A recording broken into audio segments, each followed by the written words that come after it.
How to edit or delete CNAME record in cPanel using the DNS Zone Editor. You can edit or delete CNAME records using the cPanel DNS Zone Editor. Log into your cPanel account, you will be on this page. Scroll down to the Domains section and click on the Zone Editor icon. Suppose we want to edit a CNAME record for domainexample.com, then click on the Manage button in front of the domainexample.com. All the DNS records for the domain are loaded on the page. Now click to apply filter and show only CNAME records for the domain.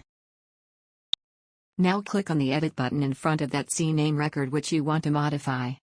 Let's edit the record named forum.example.com.